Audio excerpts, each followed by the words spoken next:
Let's dive into what's kind of this we saw. Shout out to Cam Parker, dropped this in our Discord today, and I found it very intriguing. And I can't remember who asked the question in the Discord. I do apologize, but when I saw it, I thought this, and then they asked, like, "Hey, do you think this is a big deal?" And I go, "Absolutely," and here's why. So, Javara Thomas, I assumed based on her comment here, is the mother of Javeion Cooper, four-star inside offensive lineman. Here's what she posted. I think it's on Facebook here. It says, "I don't know how this shit goes, but UF came back to my baby's school yesterday, and I guessing gave him a re-offer because new O-line coaching staff. Just hope this is a sign he's coming back this way. But either way, mommy rocking with you." Now, I think he's currently committed to Syracuse, is my understanding. So by her saying, like, come back this way, like, probably to come back to Florida to play, closer to home. What obviously piqued everybody's interest, though, is that the middle line there is because of the new O-line coaching staff. This is something that we've talked about, obviously, with the contracts coming up with Rob Sale. Is he going to stay? Is there going to be a reconstruction of his contract? Because right now his contract in titles /OC. And that was one thing I was like, there's no way this guy retains that title. I think early on, like, that was kind of, hey, we're not gonna hire an OC, but we're gonna give you the title. We know Callaway kind of consumed some of that title as well.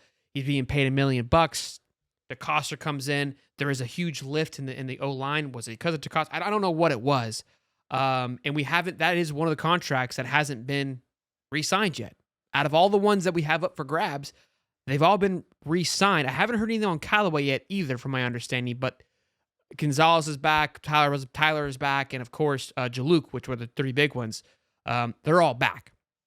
So this was very interesting to me, and we've seen DeCoster on the trail, so I don't believe he's going anywhere. So could he be moving up? There's a lot of question mark. I think this kind of, piqued a lot of interest. And the reason I brought this up too is that somebody asked, like, "Hey, do you think this is important?" I go, "Yeah, I think it is," because parents, this is an emotional response. They're not thinking, oh, like, if I say this, people are going to know or not know or think, new offensive line.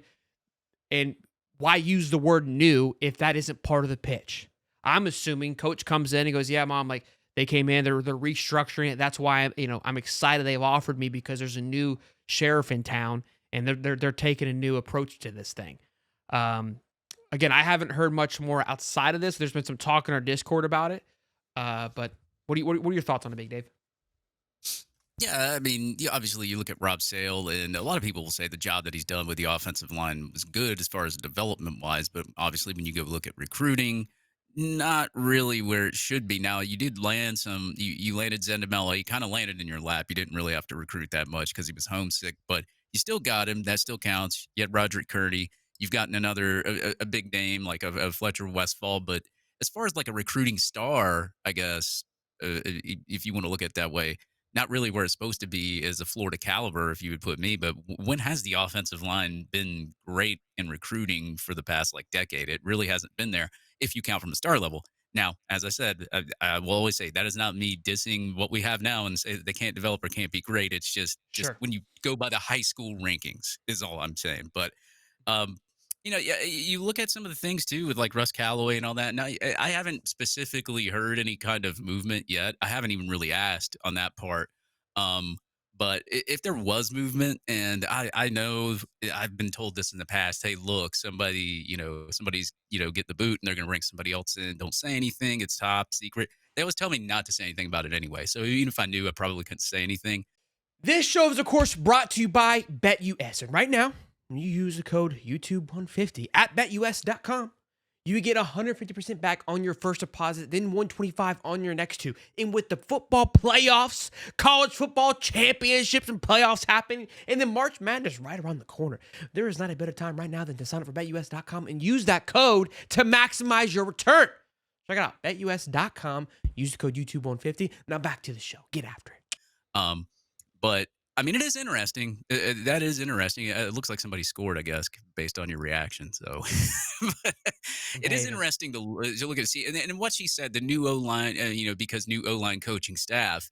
And now, is she talking about like the high school where he's at staff, or is it the staff that's here at the University of Florida? We'll never know. We'll never be able to decipher it.